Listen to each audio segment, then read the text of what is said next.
ঘুম থেকে উঠেই দেখো দুদিকে দুটো আঁশ ধরিয়ে দিয়েছি, আলু বসিয়ে দিয়েছি।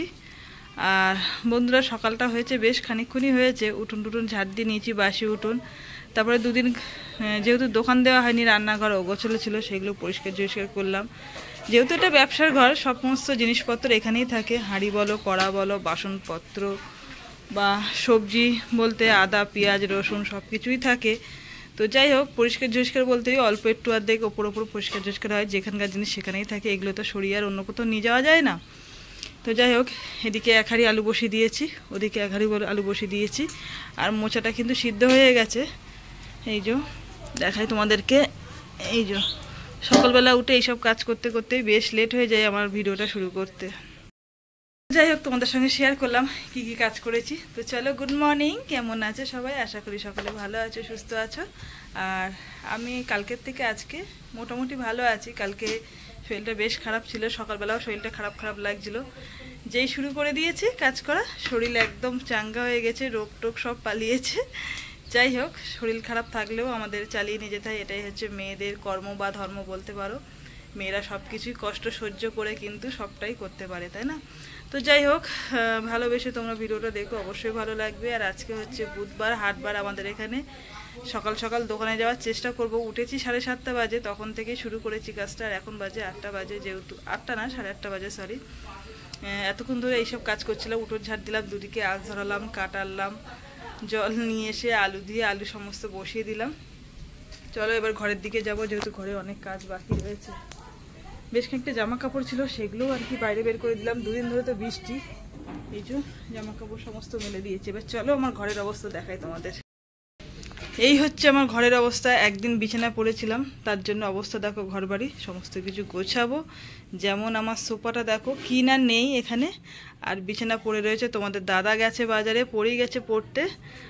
আর এই হচ্ছে ঘরের অবস্থা। বাইরের দিকে কাজবাজ সেরে আসলাম, এসে এবার ঘরের দিকে কাজবাজ করবো। এবার রান্নাঘরে ঢুকবো, মানে কোন দিকে আগে ঢুকবো বুঝতে পারছি না, না রান্নাঘরে ঢুকে আগে ঢুকবো না আমার ঘরের দিকে। সবাই প্রত্যেকে বাসি কাজ ছাড়ে, আর আমার বাসি বলতে কিছু নেই, আমার যেটা আগে মনে হয় সেই কাজটাই কিন্তু আমি আগে করি, ঠিক আছে? ভাবছি আগে ঘরে যাব। ওদিকে জামা কাপড় কাচতে দিয়েছিলাম, কাচা কমপ্লিট হয়ে গেছে, মেশিনে দিয়েছি। আর ভাবছি আগে ঘরের দিকে ঢুকবো, যেহেতু ঘরটা আমার একটাই, পরিষ্কার পরিচ্ছন্ন না রাখলে ফট করে কোনো একজন এসে যাবে, তখন ভাববে যে ঘর বাড়ি হয়তো গোছায় না, নোংরামো হয়ে থাকে। কিন্তু আমার শরীরটা কালকে খারাপ ছিল বলে একদমই গোছাতে পারিনি, সময় পাইনি, এই হচ্ছে কথা। ঘর বাড়ি গুছিয়ে নিই, তারপরে তোমাদের সঙ্গে দেখাচ্ছি। দেখো আমার বিছানা পুরো গোছানো একদম কমপ্লিট। এদিকে সোফাটাও অগোছালো ছিল, সেগুলো কমপ্লিট, শুধু একটু রিমোট আছে। আর আমার পার্সটা আছে, যেহেতু ঘুরতে গিয়েছিলাম তোলা হয়নি। এই হচ্ছে মোটামুটি পরিষ্কার হয়ে গেছে। এবারে ঢুকবো রান্নাঘরের দিকে। রান্নাঘরে ঝুপঝাপ পরিষ্কার করে নিয়ে ভাত বসিয়ে দেবো, যেহেতু পড়ি আজকে স্কুল যাবে, সেই কারণে। সকালেই তোমাদের সঙ্গে শেয়ার করেছিলাম যে দুদিকে উনুনে দুটো হাঁড়ি বসিয়ে দিয়েছিলাম আলু সিদ্ধ করার জন্য। একটা হাঁড়ির আলু সিদ্ধ কিন্তু নেমে গেছে, আর তার মধ্যে কিন্তু আমি এদিকে চপের জন্য যেটা আর কি মশলা করা হয়, সেই মশলাটা কিন্তু থেতো করে নিয়েছি, আদা রসুন লঙ্কা আর কি। তো ওটা মশলাটা কষিয়ে নিয়ে তারপরে চপের তরকারি করব। আর অপেক্ষা করে রয়েছি তোমাদের দাদা কখন বাড়ি আসবে, কেননা সত্যি কথা বলতে একা না আমি আর পেরে উঠছি না, হাঁপিয়ে উঠছি। বাবা যতটুকু পারে চেষ্টা করে ততটুকু আমাদের হাতে হাতে সাহায্য করা। তো যাই হোক, বেশ অর্ধেক কাজ আমি তোমাদের দাদাকে করে দিলাম, যেহেতু দোকানের কাজটা ওর আর সংসারের কাজটা আমার। তোমার তো কষ্ট হচ্ছে, একা পারছো না, তাহলে একটা বিয়ে করবো। করো, একটা নিয়ে সামলাতে পারছে না, একটা বিয়ে করবে, করো। যাই হোক, ওদিকে চপের দোকান সামলাবে, ওদিকে চপের তরকারি হচ্ছে, আর এদিকে হচ্ছে চিকেন করা হচ্ছে, যেটা হচ্ছে দোকানের জন্য করা হচ্ছে। আর তোমাদের দাদার ইচ্ছা পূর্ণ কবে হবে জানি না, যেদিকে পূর্ণ হবে অবশ্যই তোমাদেরকে মিষ্টি খাওয়াবো, ঠিক আছে? সুব্রতদা তুমি বলো কি করবো? সুব্রতদা বিয়ে করবার একটা মিষ্টি খাওয়াবো, আমি খাওয়াবো নিজে হাতে করে, ঠিক আছে? পাচ্ছে না বলছে। যাই হোক, এদিকে হয়ে গিয়েছে চপের তরকারি করা, এদিকে হয়ে গেছে। এবার আমি চলে যাচ্ছি রান্নাঘরে, এটা ওর দায়িত্ব ছেড়ে দিলাম।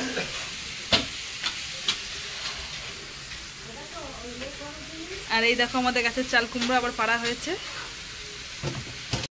আগের দিন শরীর খারাপ হয়েছিল, তো সারা রাত জাগা ছিল, তো সমস্ত কাজ সকালবেলা উঠে করলাম। বেশ শরীরটা ভালোই ছিল, তারপরে স্নান টান করার পর শরীরটা একটু খারাপ লাগছে। তো যাই হোক, আমি এদিকে কি খাচ্ছি তোমাদের সঙ্গে একটু বলি। পরীর জন্য কেক এনে রেখেছিল, সেটা আর কি খাচ্ছি। অনেকটাই এনেছে, তো খাওয়ার সময় পাই না, যেহেতু বিকেল টাইমটাই বাড়ি থাকি না, আর সকাল টাইমটা তো কাজ নিয়ে ব্যস্ত থাকি। তো স্নান করে উঠে দেখছি তোমাদের দাদা ওদিকে ফোন নিয়ে ব্যস্ত। তো ভাবলাম তার মধ্যে আমি একটু খাই আর এদিকে টিভি দেখি। মাঝে মধ্যে একটু টিভি দেখতেও ইচ্ছা করে, কিন্তু সময় পাই না বলে আর দেখা হয় না। সত্যি কথা বলতে সব সময় কিন্তু সব জিনিস ফোনে ভালো লাগে না, একটু অর্ধেক টিভিতেও কিন্তু দেখতে ইচ্ছা করে। তো যাই হোক, আমি খাচ্ছি আর তোমাদের সঙ্গে গল্প করছি। তোমাদের দাদা শুয়ে রয়েছে বলে ও খেয়ালই করিনি আমি ভিডিও করছি। যাই হোক, খাওয়া দাওয়া করে ভাবছি একটু শোবো, তারপরে আবার উঠে বিকালে দোকানের কাজ করব। শরীরটা সকালে ভালো ছিল, এখন দোকানে বেরোবো, শরীরটা একদমই ভালো লাগছে না। তো যাই হোক, খাওয়া দাওয়া দুটো করেছি, খাওয়ার পরে শরীরটা কেমন লাগছে, আর এখন দোকানে বেরোচ্ছি। দোকানে যাব বলে রেডি হয়েছি। পড়ি টিউশন স্কুল থেকে একটা কিছু চাপা দিয়ে রাখ, না তো মাছের ঝাল তো গন্ধ বেরিয়ে যাবে। একটা বাটি নিয়ে চাপা দিয়ে রাখ। আমাদের খাওয়া দাওয়া হয়ে গেছে, পড়ি স্কুল থেকে বাড়ি আসলো। দিয়েছি লেবু দেখ আছে দেওয়া খালায়। একটা কিছু চাপা দে। কি দিয়ে চাপা রাখছিস তরকারিটা? দেখেছিস তো, আমার নিচে আসলাম। যাই করে ওটা ওই ঝুড়িটা দিয়ে চাপা দিয়ে রেখে একটুখানি দিয়েছি না, আমি তুই খাবি কিনা। কচুরলতি করেছি। কচুরলতিটা কিন্তু আগে চিংড়ি মাছ দিয়ে করা হতো, এখন যেহেতু পরি খাচ্ছে না বলে চিংড়ি মাছটা, সেই কারণে আর কি চিংড়ি মাছ দিয়ে করা হচ্ছে না। ভাতটা কিন্তু ফ্রিজে ঢুকিয়ে দিবি কিন্তু, ঠিক আছে? এ মা, কি করে পড়ে গেল? তো তুই ভালো করে ধরবি তো। আমি কাট করে দিয়েছি, জলের বোতল নেই। তো চলো আবার দোকান থেকে বাড়ি আসি, এসে আবার তোমাদের সঙ্গে গল্প হবে। আর যদি সময় পাই দোকানে হবে। হ্যাঁ, সময় পাবো কিনা জানি না, বলতে পারছি না। সবকিছু গুছিয়েছো? জলের বোতল নিয়ে, জলের বোতলটা কোথায়? সেই 2 লিটারের জলের বোতলটা ঘরে রয়েছে মানে। দোকানে যাওয়ার সময় অনেক কাজই থাকে, জল খাস কিন্তু, ঠিক আছে?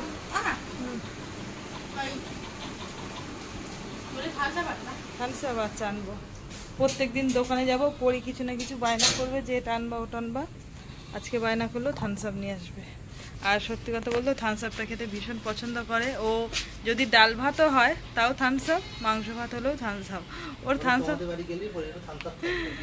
আপটা ওর একটা হ্যাবিট হয়ে গেছে খাবারের প্রতি। তোমাদের বাড়ি গেলে দাদা বলছে যে তোমাদের বাড়ি গেলে অবশ্যই যেন পরীকে থামস আপ খাইও। কাদের বাড়ি? তোমাদের বাড়ি গেলে সে যাদের বাড়ি যাক না কেন, যে আমার এই ভিডিওটা দেখছে তাকেই বলছি, ঠিক আছে? তোমাকে বলছি যে দেখছো, ঠিক আছে? চলো, আমার জুতো কই? তোমার কমপ্লিট নেওয়া সব করছে না? চলো। বেশ কিছুক্ষণ সময় হলো যে দোকান থেকে বাড়ি এসেছি, আর ভেবেছিলাম দোকানে গিয়ে তোমাদের সঙ্গে ভিডিওটা শেয়ার করব, আর হয়নি। প্রথম কথা হচ্ছে হাটবার, প্রচুর পরিমাণে দোকানে পরিশ্রম খাটনি, সেই সময় ভিডিও করা যায় না। আর সত্যি কথা বলতে ভিডিও তোমাদের সঙ্গে অনেকবারই দোকানের ভিডিও শেয়ার করেছি, তো ভাবলাম আর শেয়ার করিনি। যাই হোক, এখন বদমেশ দেখো, ভাত বাড়বে বলে চামচ আনতে বলেছি, ধুয়ে নিয়ে এসে মুখের মধ্যে ছেড়ে দিল।